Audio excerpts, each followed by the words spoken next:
When we think about rubber, it's usually much more based on natural occurring type materials. And when you think about like natural rubber, right, we get that from rubber trees, and it's definitely a resource that has been overtapped and used for many centuries. But now we get into a space with silicone as an elastomer to be kind of a rubber type component. Just from a material property standpoint, it has that feeling, right, of rubber where it's got elasticity and that recovery that comes when you think of rubber and handling of rubber. Before we get started, I have a quick favor. I've been self-funding the Finding Genius podcast for 5 years now. I've done over 3,000 episodes. And as you can see on YouTube, we're up over 1 million views on the channel, which is fantastic. The next thing I really want to push on is to get up to 10,000 subscribers, because once we do, we'll be able to put a donate button, and we'll be able to solicit donations to help keep the podcast running and to also get the Finding Genius Foundation moving along. We have a big project studying anxiety, depression, and PTSD, and working on a product to help people overcome these problems, because I've seen them explode recently after the last 2 years of the whole virus situation. So if you would, please subscribe to the podcast. That would help us tremendously. Give us a thumbs up and check in the description for Buy Me a Coffee. It's about $5. If you could buy me a coffee, I'd really appreciate it. It would help keep the channel going, and I love coffee. Thank you. Forget frequently asked questions, common sense, common knowledge, or Google. How about advice from a real genius? 95% of people in any profession are good enough to be qualified and licensed. 5% go above and beyond. They become very good at what they do, but only 0.1% are real geniuses. Richard Jacobs has made it his life's mission to find them for you. He hunts down and interviews geniuses in every field: sleep science, cancer, stem cells, ketogenic diets, and more. Here come the geniuses. This is the Finding Genius Podcast with Richard Jacobs. Hello, this is Richard Jacobs with the Finding Genius Podcast, now part of the Finding Genius Foundation.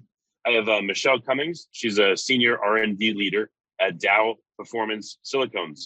We're going to talk about silicone chemistry and polymer chemistry and her work at Dow. So, Michelle, thank you so much for coming.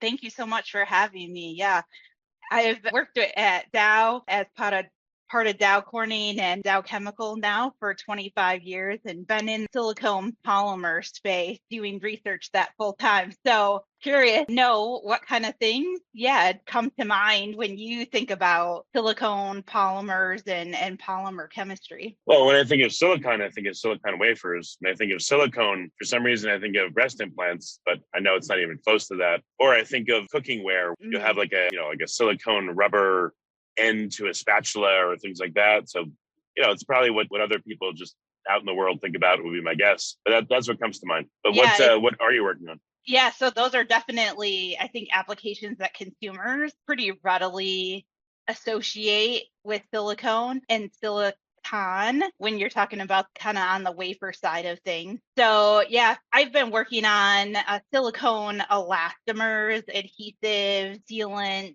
patent materials. So they're really there kind of to fill in between different components to keep things stable from like vibration, or to keep them sealed from water, other type of environmental exposure. So one thing that comes to mind is, now what jumps into my mind is rubber versus silicone. What's the differences and what's the property differences?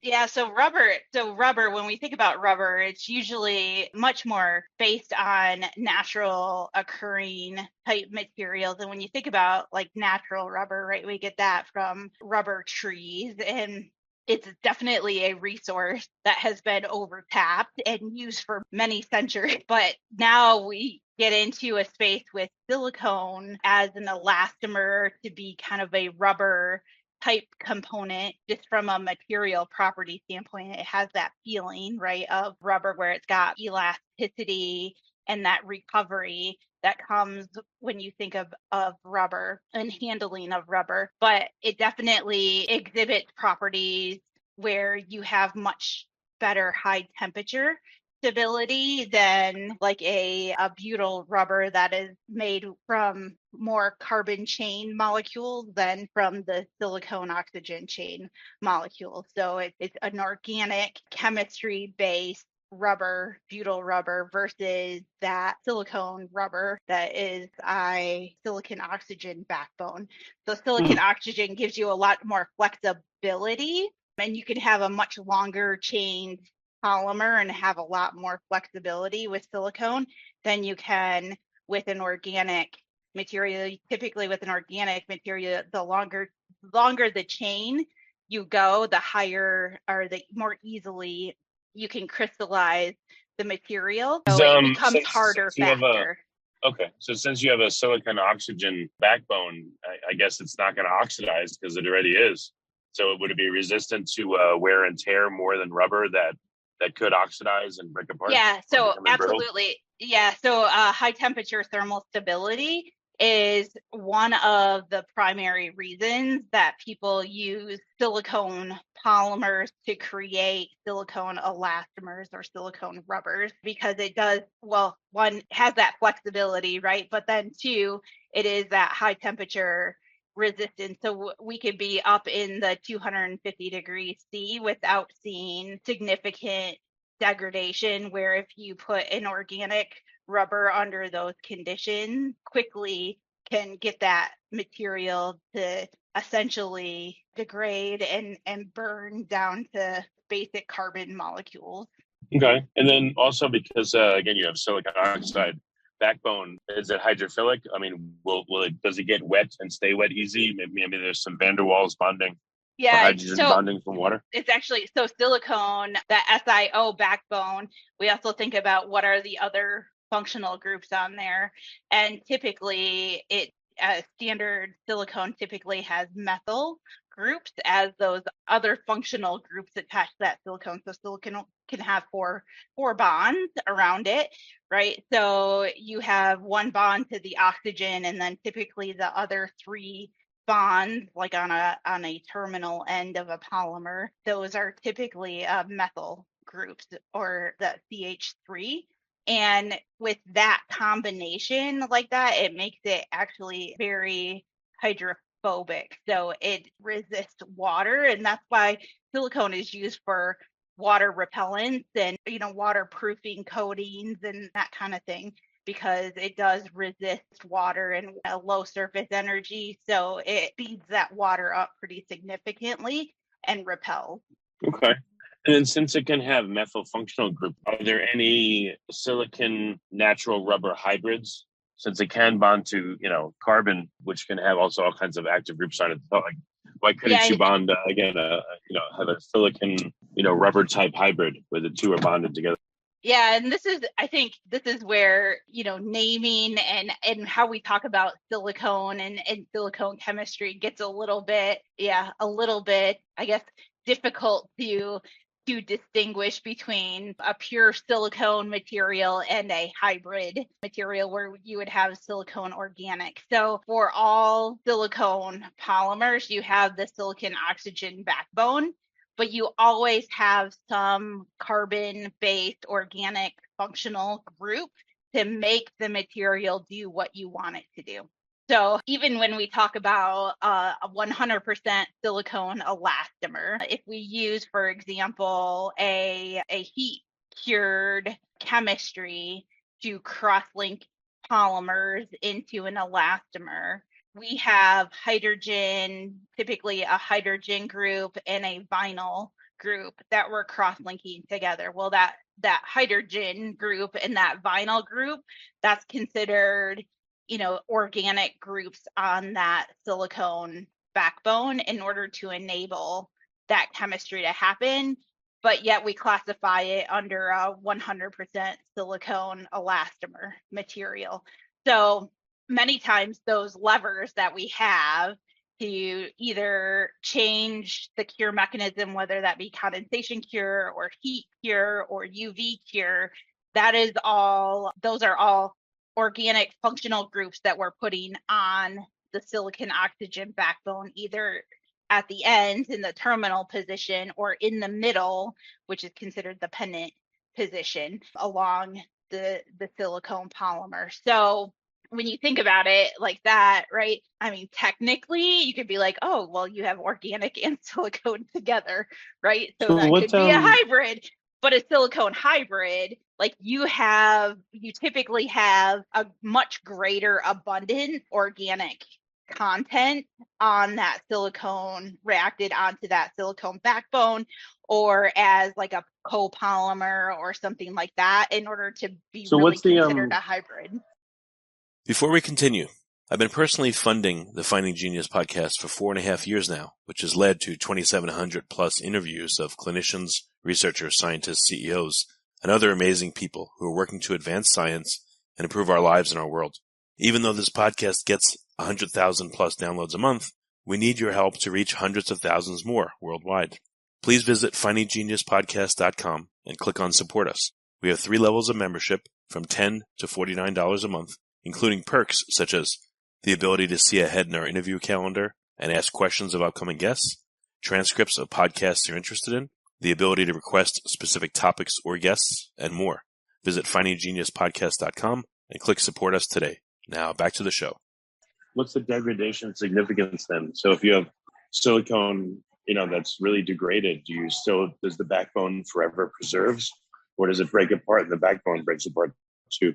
Yeah, so in the degradation process, so if we look at like heat as a way of thermal degradation, silicone, it ends up breaking down to silica. So it's an Si with basically 4 oxygens around it, or an Si with all capped with oxygen. So you always have you're going back down to silica, which is a crystalline type structure. Quartz.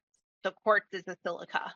So from a thermal standpoint, you degrade down to that. You also can, under certain conditions, like a very basic condition, a silicone polymer can be degraded back down to cyclic type molecules. So we have a variety of cyclic ring sizes that we typically start from to make those silicone polymers, and we do a ring opening equilibration reaction to make the polymers. So if you put it in the presence of a very strong base, you can break it back down to the cyclic type molecules that the polymer was originated from. Okay. But again, when rubber degrades, it being more primarily based of carbon chains, and crossing chains versus silicon oxide type chains, again, does the degradation look different for silicone products versus, I know it turns into silica and everything, but yeah. So essentially it degrades into sand-like particles, or what does it degrade into? The silica, degrades down into quartz, which is it's sand. And on the organic side, not an area of my specialty, by the way, but it does break down to carbons or shorter carbon chains under various conditions. And so you still have, either way, right, depending in that degradation process, like, have you consumed those functional groups and have those completely broken down or not? Because if you think about, going back to what I said on the organic functionality that's on a silicone polymer, right, that carbon essentially breaks all the way down. Those CH3 methyl species break all the way down completely before that silicone backbone starts to break down. And so when you look at that on the butyl rubber side of things, in the organic, from an organic polymer, it breaks down to the base carbon element, which, when you think about carbon, I think that the easiest thing to associate that with is like charcoal, or had a wood fire and you have all that ash that's left behind. So that's your base carbon element. Okay, so I don't know what you can say, what's proprietary, but what are some of the new compounds or applications you're working on now? Yeah, I can talk about some applications that we have launched pretty recently, I would say in the last few years.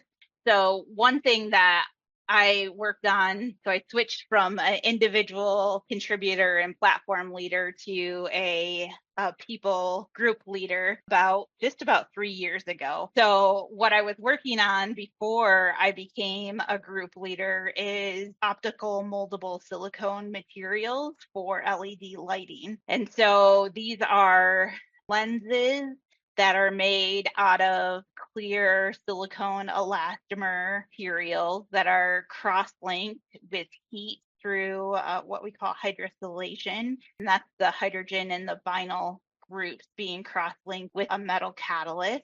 And we make these lenses through a injection molding process. So we provide the liquid material. Our customers have the lens designs, and our customers do the injection molding, the lens designs that they're looking at. So our main areas that we were targeting are automotive headlamp lighting and outdoor like street lighting.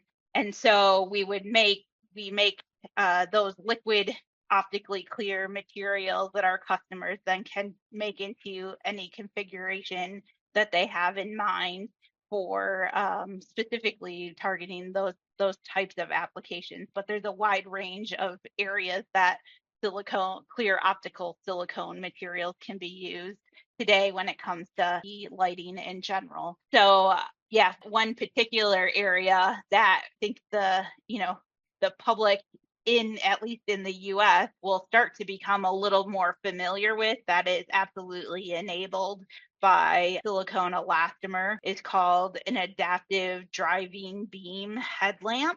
And this is a technology that has been in Europe for many years, but in February of 22, with the infrastructure bill that was passed, it opened the restrictive legislation around headlamps and what we can do as far as innovation around headlamps in automotive from a safety standpoint. So that 2022, that opened up. So I expect in the next few years that our US based automakers will be definitely getting into the business of offering adaptive driving beam headlamps in vehicles. And essentially this goes to address safety issues when you're driving. So I'm sure been in a situation where you have an oncoming car that has really bright headlamps and you're driving past it and you're nearly like blinded as the other driver. And so these adaptive driving headlamps actually use the video systems in the front and the rear of the car to sense kind of the environment around, and they can turn on and off selective LED lights to try to reduce that glare, to reduce having those headlamps pointed right at the eyes of the oncoming driver. So it reduces that safety concern around blinding that oncoming driver, but still allows you to see really well the road and the sides of the road. So you can be looking for other potential hazards that you're coming up upon as you're driving. So okay, so the silicone plays what role in the headlights? What does it help make them adaptive, or what is it about the silicone addition that makes it work? Silicone, we talked about it being very flexible, right? And so that makes it tough. It can have a lot of elasticity and it can snap back in place. And so if you're doing very complicated designs and our optical engineers, when you're talking about headlamps, right, they get into very complex designs in order to reduce glare and direct the light exactly where they want it to go. So silicone's advantage is that it can be injection molded into a very difficult design in what they call a negative angle, even where essentially you have an angle that's something that's like kind of closing in itself, and still either through a many times there's a robot on the injection molder that is holding on to the parts and then pulling them out of the mold. And the durability silicone, due to its material properties, allows for that to happen without any cracking or any damage to the parts. And that's really necessary to keep the part in pristine condition so that you don't induce like light scattering or something like that from the LED, and you can really direct the light exactly where it was intended based on the design. Okay, I understand. Quick question I should have asked you at the beginning. Is there a difference between the silicone and silicon? Or is that just how some people... Yeah, so silicon is the element, and it is a metal-like element when you think about it. So it's very crystalline in nature, and silicon is really what is, used for microchips and that kind of thing. And if you've seen silicon wafers, right, they're typically, a grayish type color to them, and they're very hard and very brittle, and it is all crystalline at that point. Silicone has this repetitive SiO-Si linkage on the backbone of a polymer, and it's very linear. You can have P-branched, and you can have other configurations too, but for the most part, because that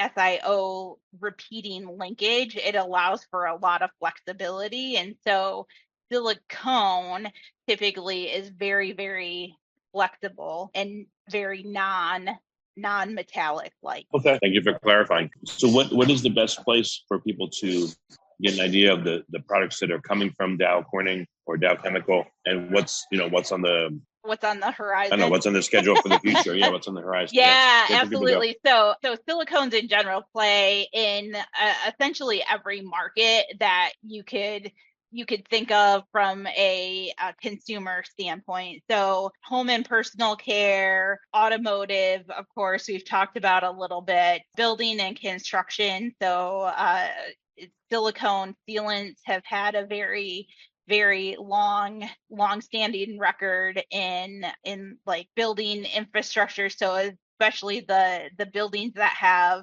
the high rises that have glass on the outside. So that silicone sealant that's used to really keep all of that in place because of its flexibility and long-term durability.